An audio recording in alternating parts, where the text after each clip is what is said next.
Hello students, I hope you all are fine. I am Sudhanshu from team Ashish Tiwari. आप सभी का welcome करता हूं इस वीडियो में। हर बार की तरह इस बार भी हमारी टीम ने आपके लिए 10 most important question with answer ready किए हैं जो हर बार आपके एग्ज़ाम में आते हैं। तो आप सभी वीडियो को पूरी वॉच करिएगा, क्योंकि अगर आप एक भी क्वेश्चन स्किप करते हैं तो क्या पता वही क्वेश्चन आपके एग्ज़ाम में आ जाए। तो आपको वीडियो को पूरी वॉच करनी है। एंड अगर आप हमारे चैनल पर फर्स्ट टाइम विजिट कर रहे हो तो चैनल को ज़रूर सब्सक्राइब कर लीजिएगा, जिससे आने वाले और वीडियो की नोटिफिकेशन आपको टाइम पर मिले। तो चलिए वीडियो को स्टार्ट कर लेते हैं। अगर किसी स्टूडेंट को PDF नोट चाहिए तो वो डिस्क्रिप्शन में दिए हुए नंबर पर मैसेज कर सकता है। नोट्स प्राइस आपका 30 रुपीज़ रहने वाले हैं। ये आपका ओनली मिनिमम प्राइस है, कोई भी व्यू कर सकता है। स्टडी के लिए आप इतना तो इन्वेस्ट कर ही सकते हो, बाकी लेक्चर फ्री आप यहाँ से भी पढ़ सकते हो। तो आप सबसे पहले आप वीडियो लेक्चर देखिएगा, पूरी वीडियो वॉच करिएगा, उसके बाद आप नोट से पढ़ सकते हो।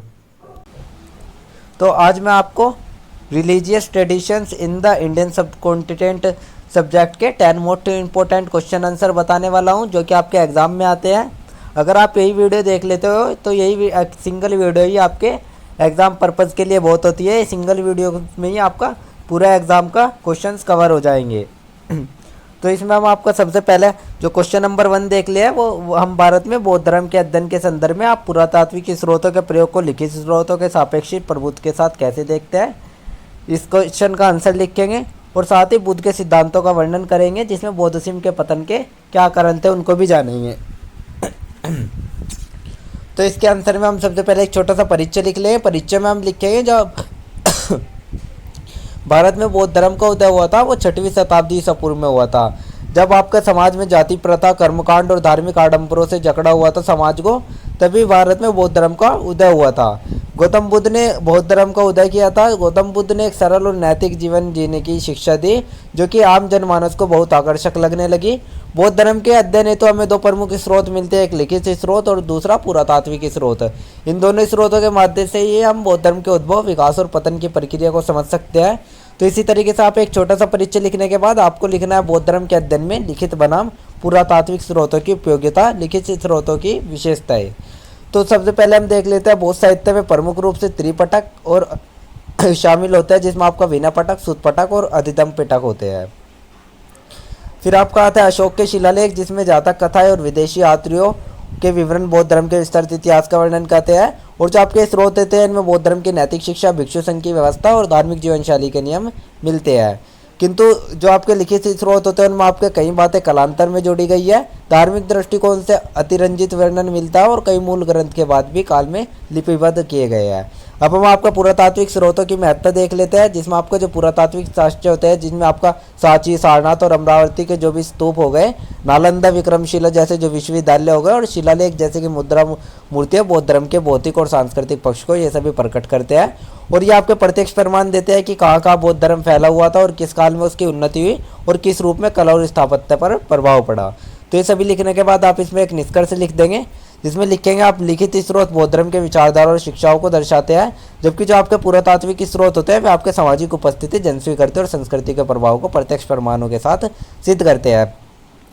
इसलिए जो बौद्ध धर्म होता है उसके अध्ययन में हमें पुरातात्विक स्रोतों का प्रभुत्व अधिक स्पष्ट और ठोस माना जाता है। निष्कर्ष लिखने के बाद हम आपका बुद्ध के सिद्धांत और बौद्ध धर्म का पतन देख लेते हैं। तो सबसे पहले हम आपका बुद्ध के सिद्धांत देख लेते हैं, जिसमें जो गौतम बुद्ध है उन्होंने जो विचार दिए वे अत्यंत व्यवहारिक और मानवीय थे और 4 आर्य सत्य दिए उन्होंने। संसार में दुख है, दुख का कारण तृष्णा इच्छा है और तृष्णा को समाप्त करके दुख से मुक्ति मिल सकती है और मुक्ति का मार्ग अष्टांगिक मार्ग है।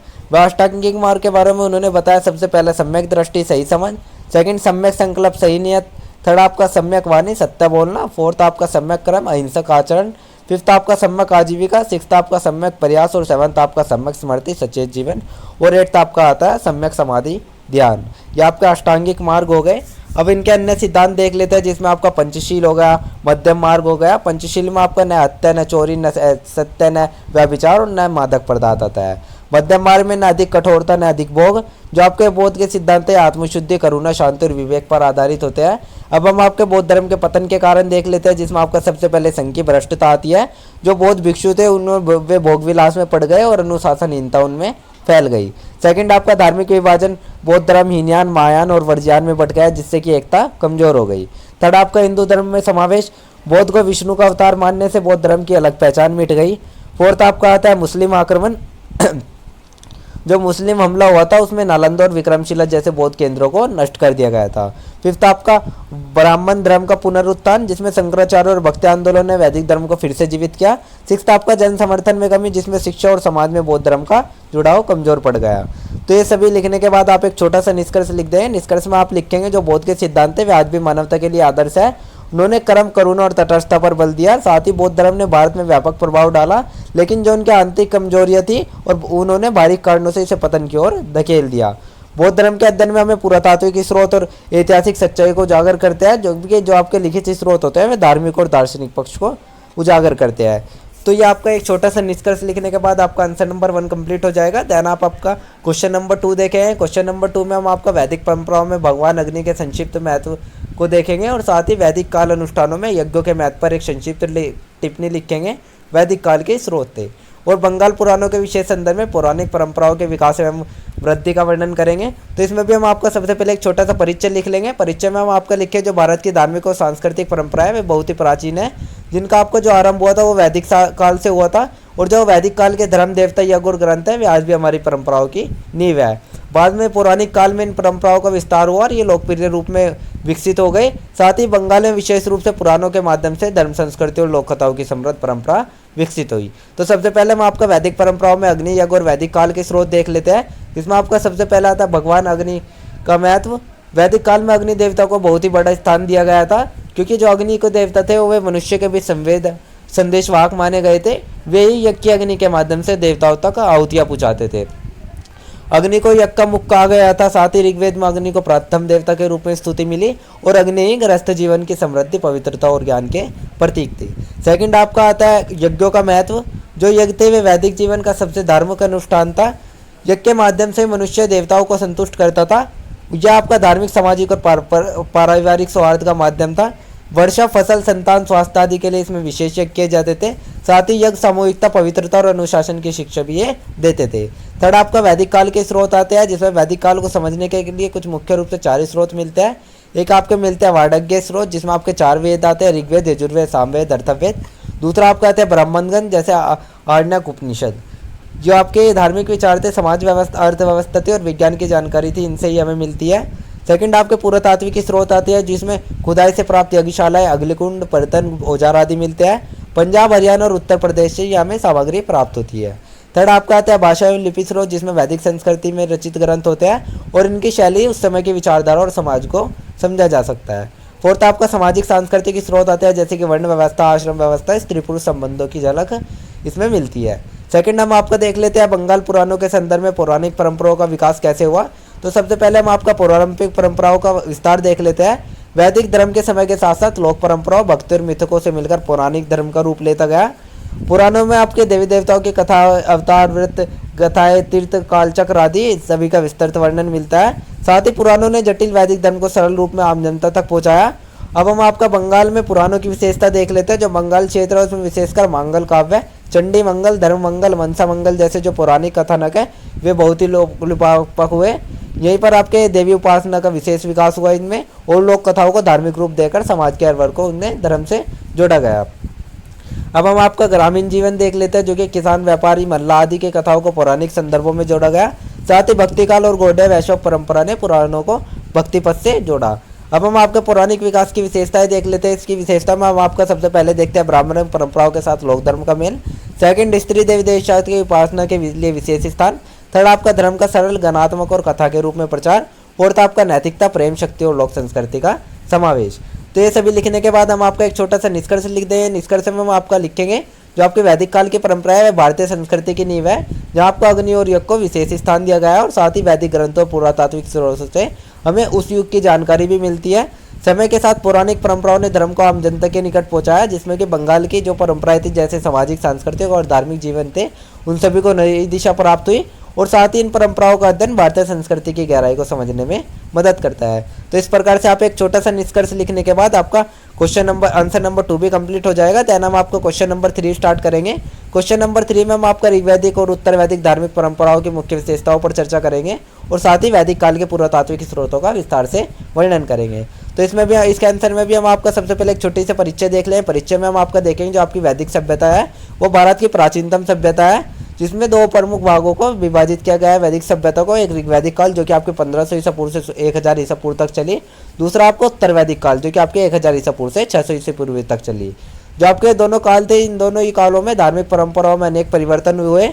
साथ ही पुरातात्विक स्रोतों से हमें उस युग की जीवन शैली, धार्मिक आस्था और सांस्कृतिक स्थिति की जानकारी भी मिलती है। इसमें आपका सबसे पहले आता है ऋग्वैदिक और उत्तर वैदिक धार्मिक परंपराओं की मुख्य विशेषता, जिसमें आपका ऋग्वैदिक धार्मिक परंपराएं आती है। सबसे पहले प्रकृति पूजा, जो कि ऋग्वेद काल में लोग सूर्य, अग्नि, वायु, इंद्र, वरुण, उषा आदि प्राकृतिक शक्तियों की पूजा करते थे। सेकंड आपका इंद्र और अग्नि प्रमुख देवता थे। इंद्र को युद्ध और वर्षा का देवता माना गया जाता था और जो अग्नि थे उसको यज्ञ और संदेशवाहक देवता माना गया था।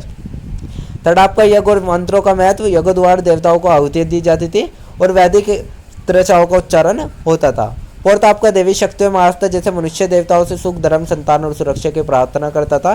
फिफ्थ आपका पुरोहितों की भूमिका, यज्ञों में पुरोहितों का विशेष स्थान होता था और धार्मिक जीवन सरल और कर्तव्य प्रधान था।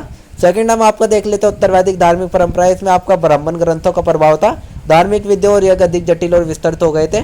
साथ ही नए देवताओं का उद्भव हुआ, जैसे ब्रह्मा, विष्णु और रुद्र जैसे त्रिदेवों की पूजा प्रारंभ हुई और आत्मा और मोक्ष का विचार हुआ, जिसमें उपनिषदों में आत्मा, ब्रह्म, पुनर्जन्म, कर्म और मोक्ष जैसे गूढ़ दार्शनिक विचार प्रस्तुत किए गए।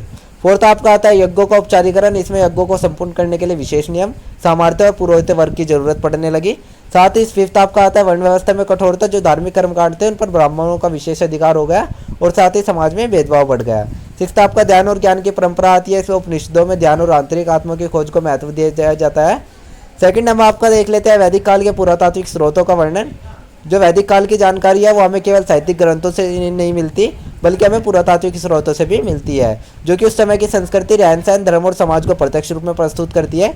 इसमें आपका सबसे पहला आता है खुदाई से प्राप्त अवशेष, जो कि हरियाणा, भगवानपुर, पंजाब, पश्चिमी उत्तर प्रदेश और राजस्थान जैसे इलाकों में मिली है, जिसमें आपका संबंधित बर्तन कुंड, अग्निकुंड, हड्डियों के विशेष मकान, औजार आदि प्राप्त हुए हैं। यही सभी आपके ऋग्वैदिक और उत्तर वैदिक काल की भौतिक संस्कृति को दर्शाते हैं। सेकंड आपके चित्र और आकृति मिलती है, जैसे कि आपके तामपत्र, मिट्टी की मोहरतें, चित्रित दूसर मृदभांड। इनसे हमें वैदिक संस्कृति के कला और तकनीकी विज्ञान की जानकारी मिलती है। थर्ड आपका यज्ञशाला और अग्निकुंड। इसमें हम उत्तर भारत में खुदाई में अग्निकुंड और देवयज्ञ के अवशेष मिलते हैं, जो कि वैदिक यज्ञों की पुष्टि करते हैं। फोर्थ आपका आता है अस्थि अवशेष, जिसमें कई स्थलों से पशु हड्डियां प्राप्त होती है, जो कि हमें बताती है कि वैदिक काल में पशुपालन आम था और यज्ञों में पशु बलि भी दी जाती थी। फिफ्थ आपका लोह उपकरण और कृषि औजार आता है, जिसमें आपको उत्तर वैदिक काल में लोहे के उपयोग का प्रमाण मिलता है और साथ ही कृषि औजारों से पता चलता है कि कृषि अब जीवन का प्रमुख आधार बन चुकी थी। तो ये सभी लिखने के बाद आप एक छोटा सा निष्कर्ष लिख दें। निष्कर्ष में आप लिखेंगे जो आपके ऋग्वैदिक और उत्तर वैदिक धार्मिक परंपरा थी, उनमें क्रमशः प्रकृति पूजा से दार्शनिक विचारों की ओर विकास हुआ और साथ ही तो इस काल में क्या होता था, इस काल में आपका यज्ञ से ध्यान और आत्मा की खोज की यात्रा की जाती थी। यही इस काल की एक प्रमुख विशेषता के रूप में भी देखी गई। और जो पुरातात्विक स्रोत थे उनसे हमें यह भी पता चला कि जो वैदिक समाज था वो न केवल धार्मिक रूप से समृद्ध था, साथ ही वो सामाजिक और भौतिक जीवन से भी समृद्ध था। ये दोनों ही प्रकार के जो हमें स्रोत हैं ये हमें प्राचीन इतिहास को समझने में महत्वपूर्ण भूमिका निभाते हैं। तो इस प्रकार से आप एक छोटा सा निष्कर्ष लिख के आपका आंसर नंबर 3 भी कंप्लीट हो जाएगा। आंसर नंबर 3 कंप्लीट होने के बाद आपका अब हम क्वेश्चन नंबर 4 देख लेते हैं, जिसमें हम गौतम बुद्ध के बौद्ध धर्म में योगदान देखेंगे और साथ ही भारत में बौद्ध धर्म के अध्ययन के संदर्भ में पुरातात्विक स्रोतों के प्रयोग को लिखित स्रोतों के सापेक्षिक भ्रम में देखेंगे। तो चलिए इसके आंसर देख लेते हैं। इसके आंसर में भी हम आपका सबसे पहले एक छोटा सा परिचय लिखेंगे। परिचय में हम लिखेंगे कि जो आपका भारतीय उपमहाद्वीप है वो धार्मिक और सांस्कृतिक परंपरा में उसमें बौद्ध धर्म का विशेष स्थान रहा है। जो वो धर्म का जो भी स्थापना की गई है वो गौतम बुद्ध द्वारा की गई थी 6ठी शताब्दी ईसा पूर्व में। जो आपका एक सामाजिक समानता, करुणा और मानवता पर आधारित धर्म है। बौद्ध धर्म आपका तत्कालीन धार्मिक जटिलताओं के विरुद्ध तो आवाज़ उठाता ही था, साथ में एक नए धार्मिक सामाजिक आंदोलन की शुरुआत भी बौद्ध धर्म ने की थी।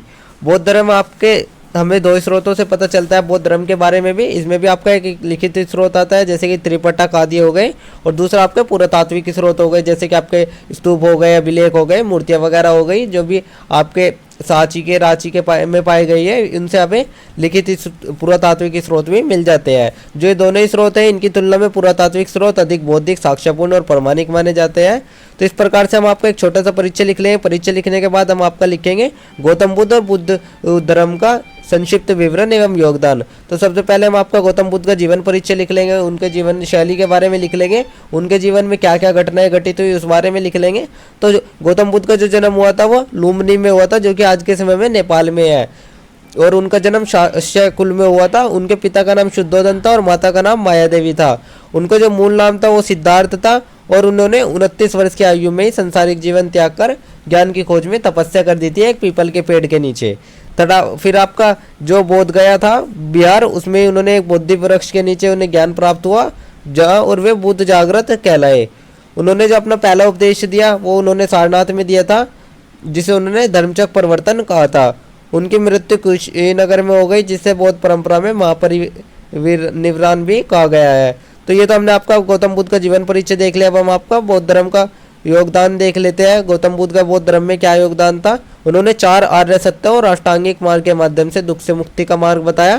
साथ ही जो आपका मध्यम मार्ग था, जिसमें अतिशीलता और अति तपस्या से बचना था, उसकी शिक्षा दी। अहिंसा, करुणा, क्षमा और आत्मनियंत्रण को धर्म का मूल बताया। साथ ही उन्होंने वर्णभेद और ब्राह्मणवादी कर्मकांडों का विरोध किया और बौद्ध संघ की स्थापना की, जिससे कि आपकी सभी जाति और वर्गों के लोगों को प्रवेश दे दिया गया। और फिर उन्होंने अपने बौद्ध धर्म में भारतीय दर्शन, कला, स्थापत्य जैसे स्तूप और विहार जैसे जो साहित्य थे, उन सभी को एक नई दिशा प्रदान करी। इतने सब लिखने के बाद आप लिखेंगे भारत में बौद्ध धर्म के अध्ययन में पुरातात्विक स्रोतों की भूमिका। तो सबसे पहले हम आपके पुरातात्विक स्रोतों के प्रकार और उदाहरण देख लेते हैं, जिसमें आपका सबसे पहले हम स्तूप और विहार देख लेते हैं। जैसे कि मैंने आपको बताया, जो आपका सांची का स्तूप था, अमरावती में स्तूप था, भारूत, सारनाथ, ये सभी आपके स्तूप बौद्ध स्थापत्य के उदाहरण है। इन स्तूपों में खुदी हुई मूर्तियाँ और चित्र बौद्ध जीवन और सिद्धांतों को चित्रित किया गया है। सेकंड आपका जो आता है वो आपका अभिलेख और स्तंभ आता है। अभिलेख आपके वे होते हैं जो आपके एक पत्थर पर लिखे होते हैं, उनको ही हम अभिलेख कहते हैं। जो सम्राट अशोक द्वारा स्थापित स्तंभ थे और शिलालेख थे, उनमें बौद्ध धर्म के प्रचार, नैतिक शिक्षा और बौद्ध नीति का वर्णन है। और ब्राह्मी लिपि में लिखे गए ये शिलालेख बौद्ध इतिहास के प्रमुख प्रमाण है। थर्ड आपका आता है मूर्तिकला और चित्रकला, जिसमें बुद्ध की मूर्तियाँ गंधार, मथुरा, अमरावती शैली, इन सभी उपदेश और ध्यान को केंद्र मुद्रा को दिखाती है। साथ ही नालंदा विश्वविद्यालय, तक्षशिला, विक्रमशिला जैसे जो विश्वविद्यालय, इन सभी में खुदाई करने से बौद्ध धर्म की शिक्षा के प्रमाण भी मिले हैं। फिर आप फोर्थ आपका आता है खुदाई से प्राप्त अवशेष, जिसमें आपका बौद्ध विहारों, ग्रंथों के अवशेष, भिक्षु कक्ष आदि का पता खुदाई से हमें चला है। अब हम आपका देख लेते हैं लिखित स्रोतों से तुलना में पुरातात्विक स्रोतों की श्रेष्ठता। तो जो आपके लिखित स्रोत होते हैं, जिसमें आपका त्रिपटक वगैरह आएगा, निविना पटक, सुत पटक, अभिधम पटक, ये तीनों पिटक मिलके ही आपका त्रिपिटक बनते हैं।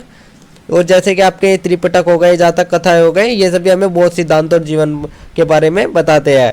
परंतु जो आपके ये समय था, इस समय में कुछ ग्रंथ आपके ऐसे थे जिन्हें पुनः संकलित किया गया, उनमें आपका किंवदंतियों और व्याख्याओं का मिश्रण भी मिलता है। इसके ही विपरीत अगर हम देखें तो जो आपके पुरातात्विक स्रोत है वे प्रत्यक्ष, तिथि निर्धारित और स्थायी प्रमाण देते हैं हमें।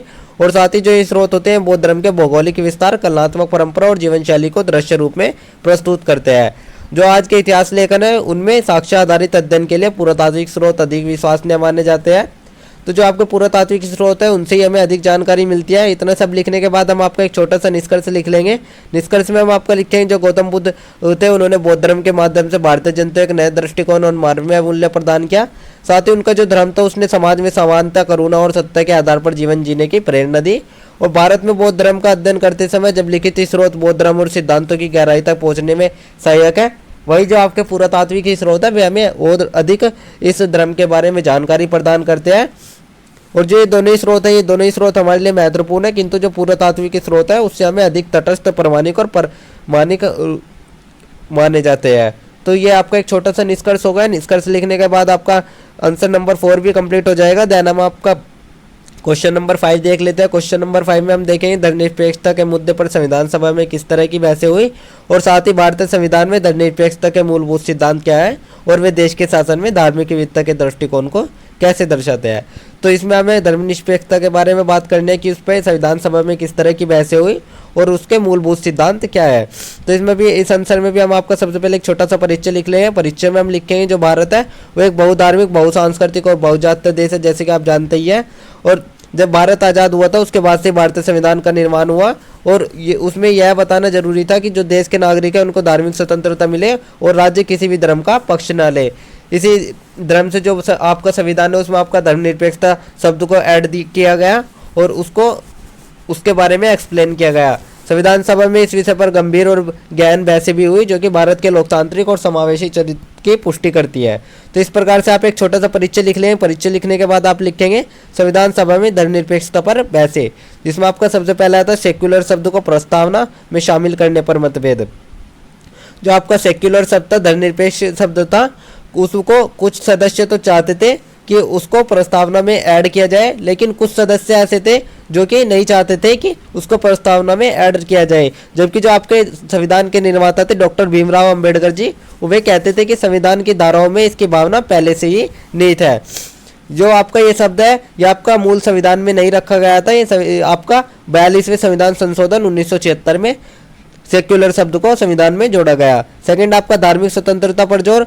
जो आपका अनुच्छेद भारतीय संविधान का अनुच्छेद 25 से 28 है, इसमें आपका धार्मिक स्वतंत्रता के बारे में उल्लेख किया गया है। संविधान सभा में इस पर विस्तृत चर्चा भी हुई थी कि नागरिकों को अपने धर्म को मानने, पालन करने और प्रचार करने की स्वतंत्रता होगी, जब तक कि वह जन व्यवस्था, नैतिकता और स्वास्थ्य के विरुद्ध न हो। तो हमारे जो भारतीय संविधान है उसने हमें इस तरीके से भी स्वतंत्रता प्रदान की है कि हम अपना कोई भी जन व्यवस्था, नैतिकता और स्वास्थ्य के विरुद्ध न जाकर अपने अगर धर्म का पालन करते हैं तो हम आपके धर्म का पालन करने के लिए स्वतंत्र होते हैं।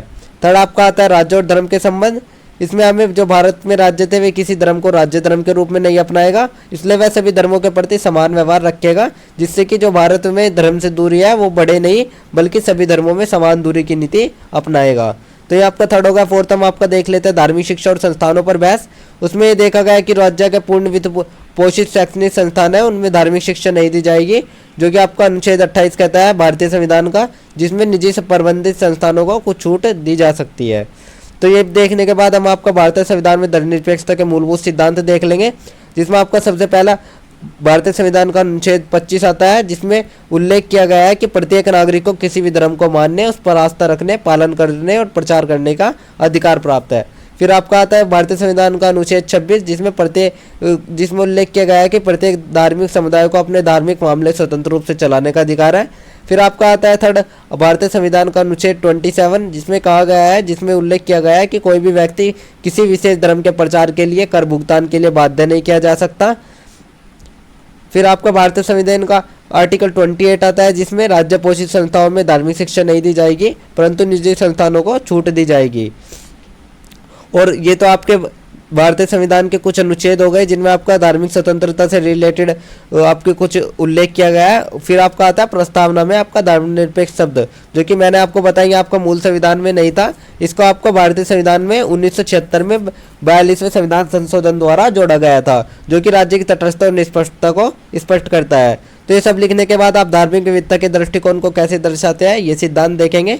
जो भारतीय संविधान है वो सभी धर्मों को समान मानता है, इसलिए सर्वोपरि धर्म भी कहा जाता है, सर्वधर्म सम्मान भी कहा जाता है भारत को, इसलिए वो किसी भी एक धर्म को वरीयता नहीं देता है। वो कहता है कि भारत में कोई भी व्यक्ति अपने धर्म के कारण भेदभाव का शिकार न हो, और जो सभी धर्म है उनको फलने फूलने का समान अवसर प्रदान किया जाता है, जिससे कि सामाजिक सौहार्द और राष्ट्रीय एकता को बल मिलता है। राज्य किसी भी धार्मिक परंपरा में हस्तक्षेप नहीं करेगा, क्योंकि वो आपका एक सार्वजनिक व्यवस्था और नैतिकता के विरुद्ध हो सकता है। तो ये सभी लिखने के बाद आप एक छोटा सा निष्कर्ष लिख देंगे। निष्कर्ष में आप लिखेंगे संविधान सभा की बहसों से हमें यह पता चलता है कि जो भारत का संविधान निर्माता है वे धर्मनिरपेक्षता को केवल एक सैद्धांतिक आदर्श ही नहीं बल्कि भारतीय समाज की अनिवार्य आवश्यकता भी मानते हैं। भारतीय जो संविधान है उसमें धर्मनिरपेक्षता के सिद्धांत देश की धार्मिक विविधता का सम्मान करते हैं और साथ ही लोकतंत्र और समानता की रक्षा करते हैं। वही जो भारत है वो भारत का सबसे बड़ी ताकत यही है कि अनेकता में एकता। इसमें आपका भारत में आपका किसी भी धर्म को लेकर कोई भी भेदभाव नहीं किया जाता है। तो इसी प्रकार से आप एक छोटा सा निष्कर्ष लिख देंगे। निष्कर्ष लिखने के बाद आपका आंसर नंबर 5 भी कंप्लीट हो जाएगा। देन हम आपका क्वेश्चन नंबर 6 देख लेते हैं। क्वेश्चन नंबर 6 में हम आपका सूफीवाद शब्द की उत्पत्ति पर बहस पर चर्चा करेंगे, साथ ही भारत में सूफीवाद के विकास पर चर्चा करेंगे और दिल्ली सल्तनत के तहत सूफी आदेश पर चर्चा भी करेंगे। और साथ ही और करके देखेंगे हम जो चिश्ती और सोहरावर्दी के विशेष संदर्भ है, इनके संदर्भ में हम भारत में सांस्कृतिक संपर्क और आत्मनिर्भरीकरण की प्रक्रिया में सूफी सिलसिले के महत्व पर प्रकाश डालेंगे। तो इसके आंसर में भी हम आपका सबसे पहले एक छोटा सा परिचय देख लेते हैं। परिचय में हम आपका देखेंगे जो आपका सूफीवाद है वो इस्लाम की एक शाखा है, रहस्यवादी शाखा है, जिसमें प्रेम, शक्ति और ईश्वर के प्रति गहरी आस्था बताई गई है। और भारत में सूफीवाद ने न केवल धार्मिक जागृति को बढ़ाया है, उसने साथ में हिंदू और मुस्लिम समाजों के बीच सांस्कृतिक और धार्मिक मेलजोल को भी बढ़ाया है। जो आपके सूफी संत की शिक्षा हो गई, उनके आचरण और वाणी ने भारतीय समाज को गहरे स्तर पर प्रभावित किया, जिससे कि हमें सूफीवाद की उत्पत्ति हुई और उसके भारत में विकास और दिल्ली सल्तनत के तहत उनका योगदान पर चर्चा करते रहे। तो ये आपका एक छोटा सा परिचय होगा। परिचय लिखने के बाद आप लिखेंगे सूफीवाद शब्द की उत्पत्ति पर बहस। जो आपका सूफी शब्द है उसकी उत्पत्ति को लेकर विभिन्न व्यक्तियों के विभिन्न मत है और इस पर कई विद्वानों की अलग अलग बहस रही है, जिसमें आपकी 3 व्याख्या की गई है। एक आपका सूफ आता है, ऊन से उत्पत्ति। तो ये आपकी सबसे सामान्य धारणा है, जिसमें कहा गया है कि जो सूफी शब्द का उद्भव है वो अरबी शब्द सूफ से हुआ है, जिसका अर्थ आपका ऊन होता है। इसी कारण वे कहते हैं कि प्रारंभिक सूफी सादी ऊनी वस्त्र पहनते थे, जो कि उनके साधना और त्याग का प्रतीक था। सेकंड आपकी जो व्याख्या आती है वह अल्ले सुफ़ा से उत्पत्ति आती है।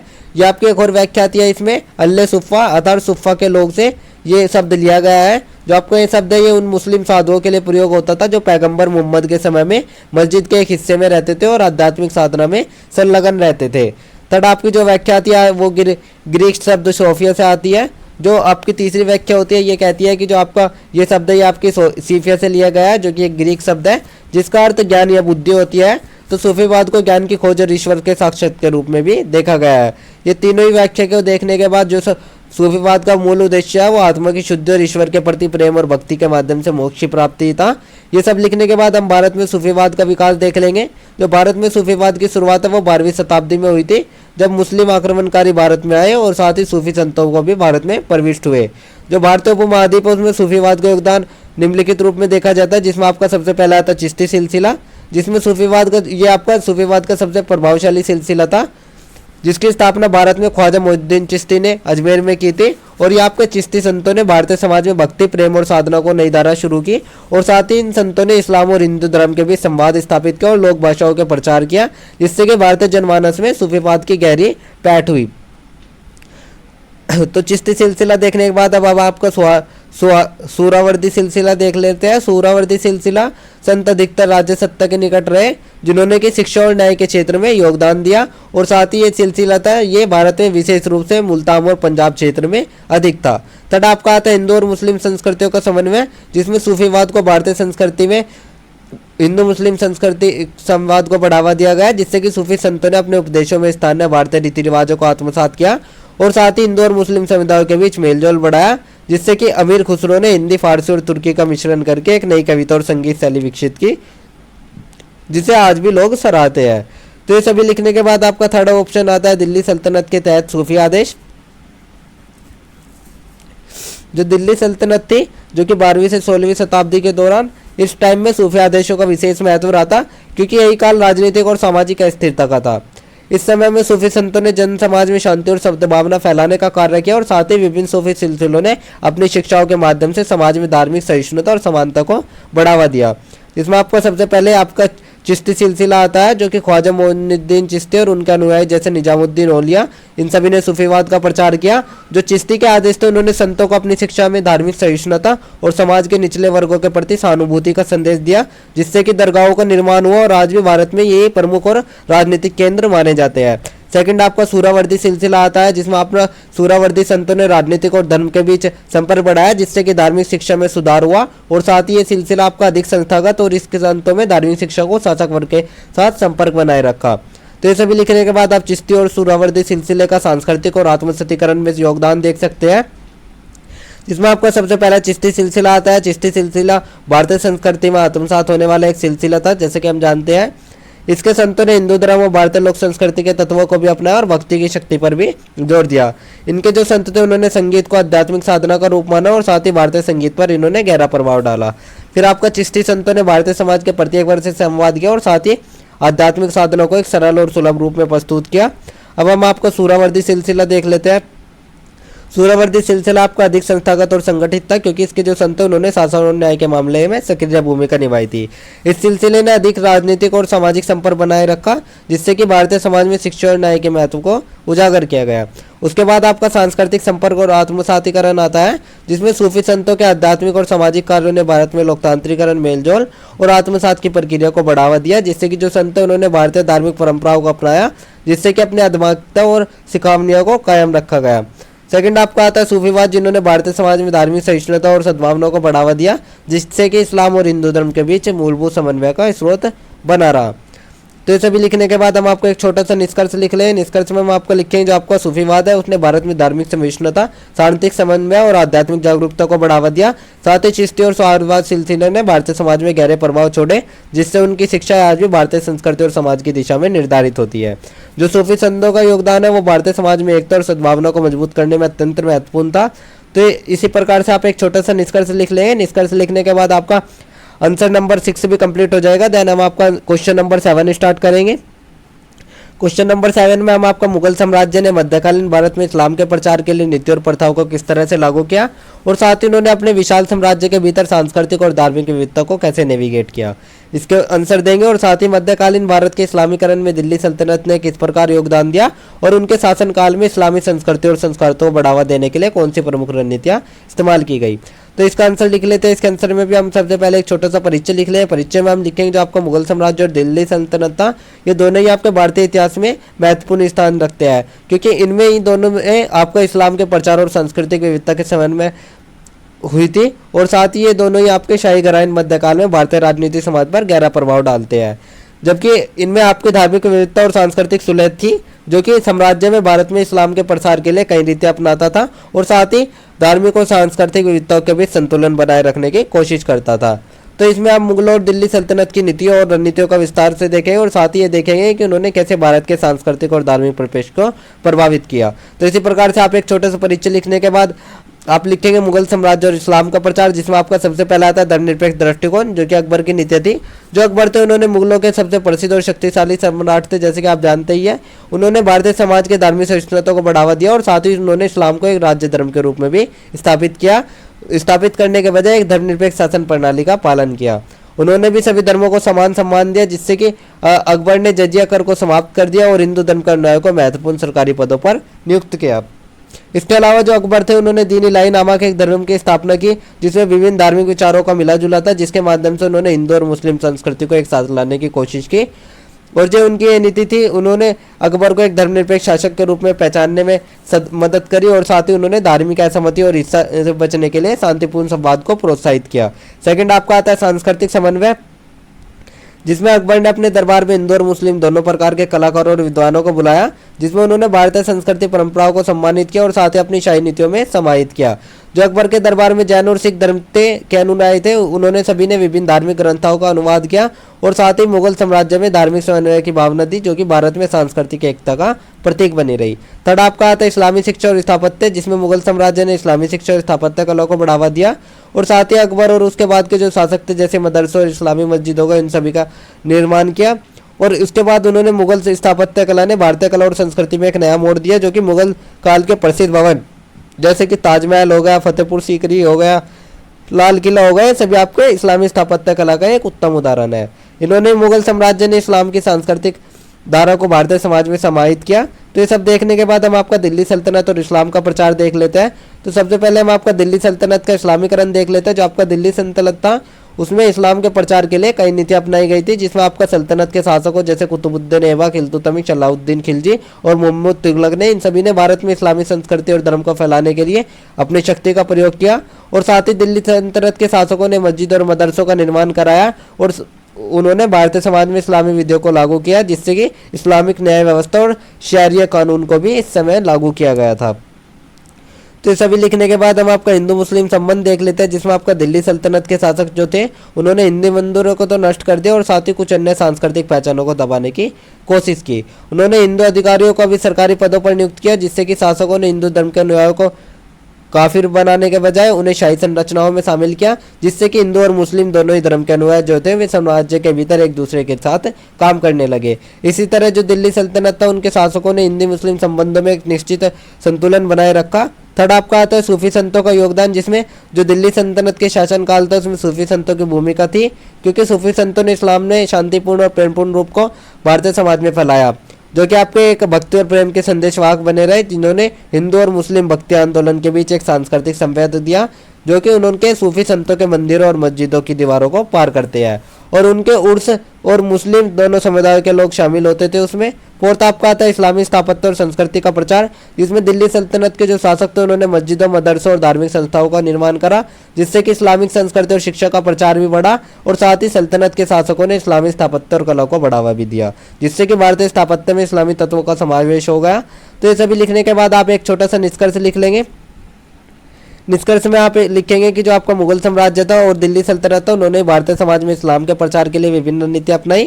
साथ ही जो मुगल थे उन्होंने धर्मनिरपेक्षता और धार्मिक शिष्टता को बढ़ावा दिया, जिससे कि दिल्ली सल्तनत ने इस्लामी संस्कृति और संस्थाओं को बढ़ावा दिया और सत्य नीतियां अपनाई। दोनों ही जो साम्राज्य थे इन्होंने हिंदू और मुस्लिम दोनों धर्मों के अनुयायियों के बीच सांस्कृतिक और धार्मिक संवाद को बढ़ावा दिया, जिससे कि जो भारत था उसमें धार्मिक विविधता और सम्मान किया गया, और साथ ही इन साम्राज्यों के प्रभाव से भारत में एक धार्मिक और सांस्कृतिक समन्वय की नींव पड़ गई, जो भी आज भी भारतीय समाज की एक विशेषता मानी जाती है। तो ये एक छोटा सा निष्कर्ष लिखने के बाद आपका आंसर नंबर 7 पे कंप्लीट हो जाएगा। देन हम आपका क्वेश्चन नंबर 8 देख लेते हैं।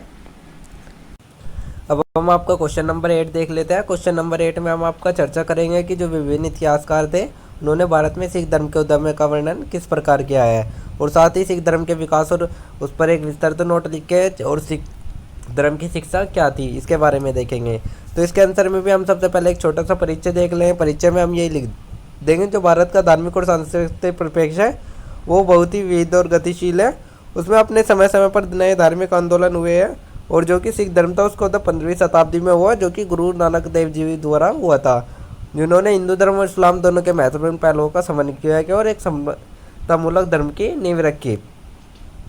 इसके बाद जो सिख धर्म का विकास हुआ वो श्रृंखला के हिसाब से हुआ, और इसमें जो सबसे महत्वपूर्ण योगदान था वो गुरु नानक देव जी का ही था।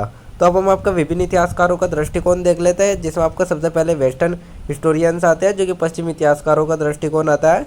उन्होंने पश्चिमी इतिहासकारों ने सिख धर्म के उदय को हिंदू धर्म और इस्लाम के बीच का समन्वय माना है। उन्होंने कहा है कि सिख धर्म का उदय उन धार्मिक और राजनीतिक परिस्थितियों से हुआ है, सामाजिक परिस्थितियों से हुआ है, जो उस समय भारतीय उपमहाद्वीप में प्रचलित थी। इसमें आपके ब्रिटिश इतिहासकार आते हैं, जैसे कि जेम्स डॉटसन, मैक्स मुलर, इन सभी ने सिख धर्म के सिद्धांतों का तुलनात्मक अध्ययन किया और इसे एक प्रवृत्तिपूर्ण धर्म बताया, जिसका उद्देश्य समाज में समानता, भाईचारे और धार्मिक सहिष्णुता का प्रचार था। लेकिन जो आपके पश्चिमी इतिहासकार थे उन्होंने सिख धर्म के संघर्ष और सैन्य दृष्टि को भी अहमियत दी, खासकर गुरु गोविंद सिंह, जो कि आपके सबसे लास्ट वे थे, गुरु थे उसके आपके सिख धर्म के।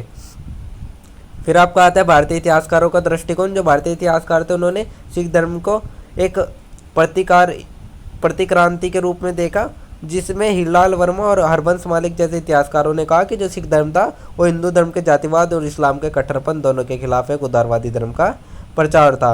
वे इसे भारतीय समाज में समानता और सामाजिक स्तर का सुधार का एक महत्वपूर्ण साधन मानते थे।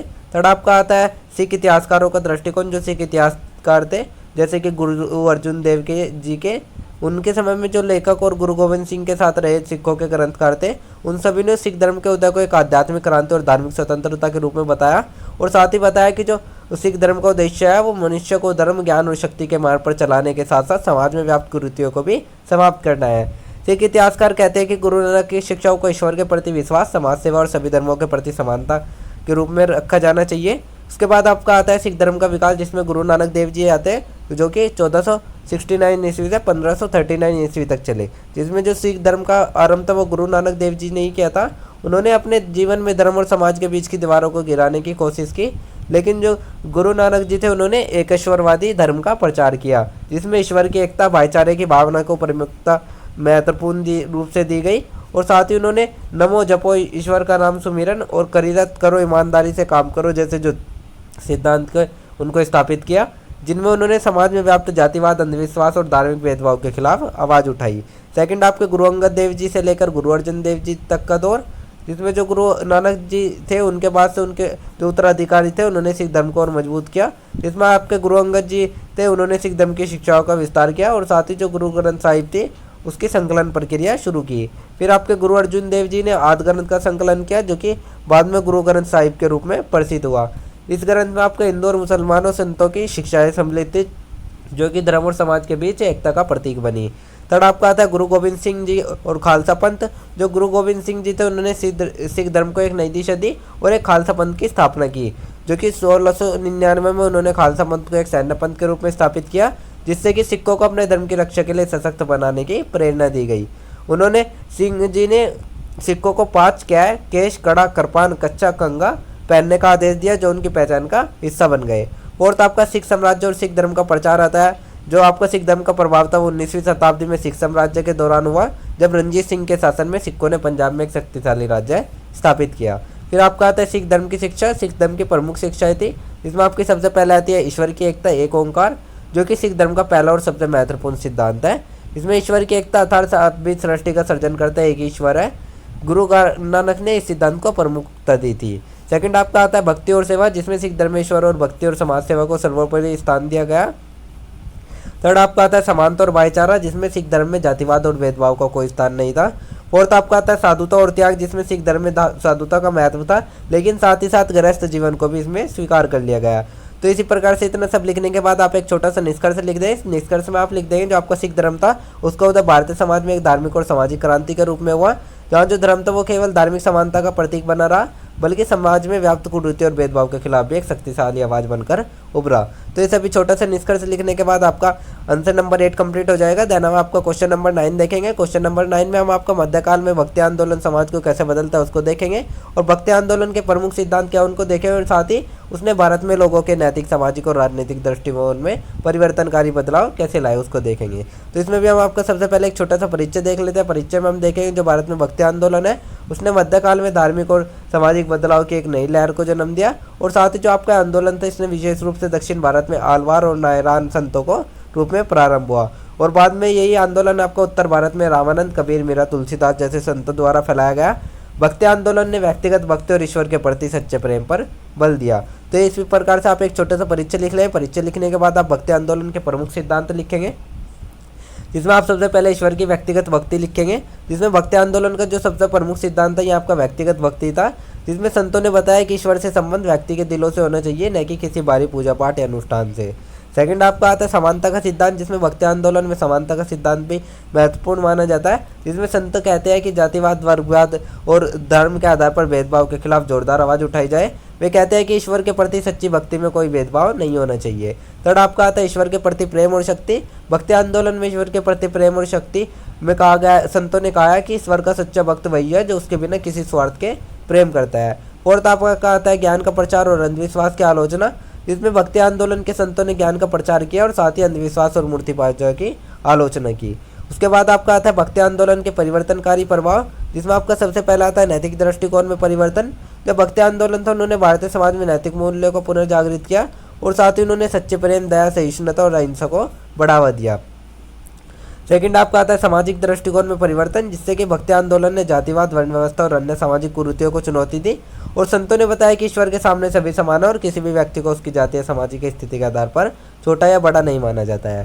थर्ड आपका आता है राजनीतिक दृष्टिकोण में बदलाव, जिसमें भक्ति आंदोलन का प्रभाव राजनीतिक दृष्टिकोण में भी पड़ा, और जो आपका ये भक्ति आंदोलन था इसका न केवल ये आपकी एक धार्मिक क्रांति तो थी, साथ में आपके राजनीतिक और सामाजिक असमानताओं के खिलाफ भी एक संघर्ष था। फोर्थ आपका आता है संस्कृत और साहित्य में योगदान।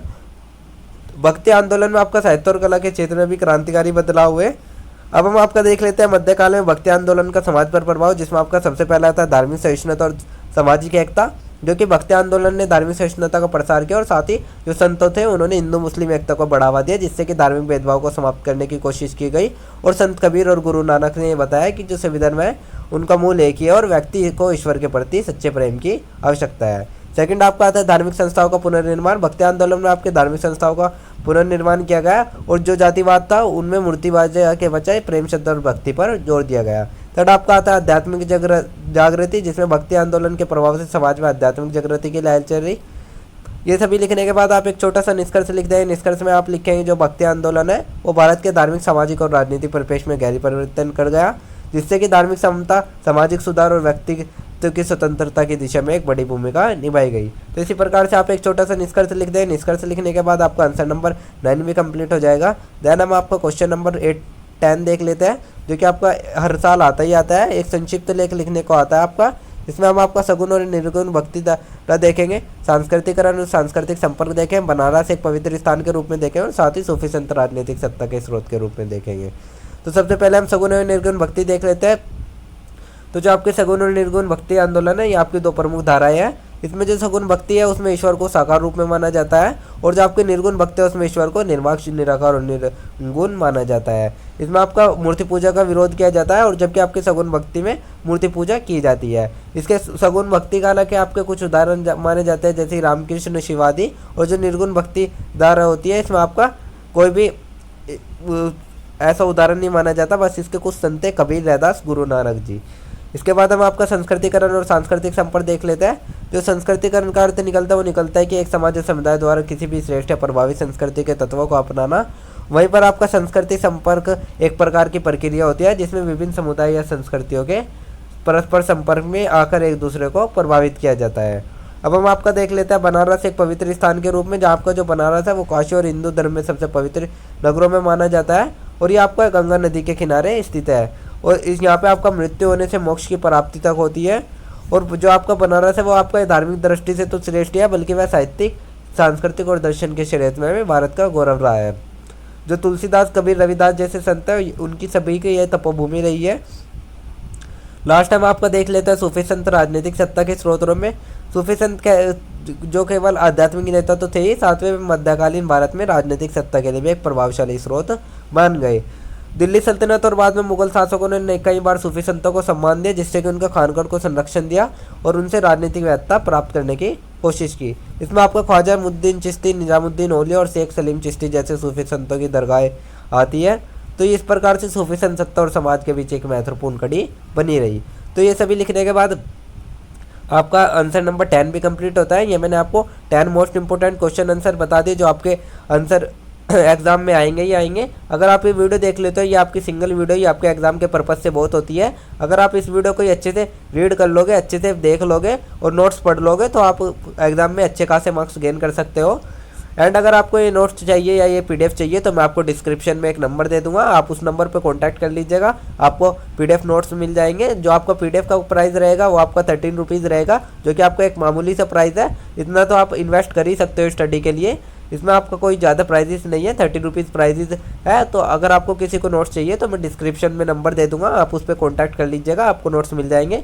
आप एक बार वीडियो लेक्चर देख लीजिएगा, उसके बाद आपको नोट्स से पढ़ लीजिएगा, तो आपका सब कुछ क्लियर हो जाएगा। अगर आपको नोट्स नहीं चाहिए तो आप वीडियो लेक्चर भी देख सकते हैं, क्योंकि वीडियो लेक्चर आपकी फ्री है, आप वीडियो लेक्चर भी देख सकते हैं। अदरवाइज आप नोट्स भी ले सकते हैं। हमारी टीम आपको इतना सपोर्ट और इतना मेहनत करती है, तो आपका भी फ़र्ज़ बनता है कि आप हमें थोड़ा सपोर्ट और प्यार दिखाएं।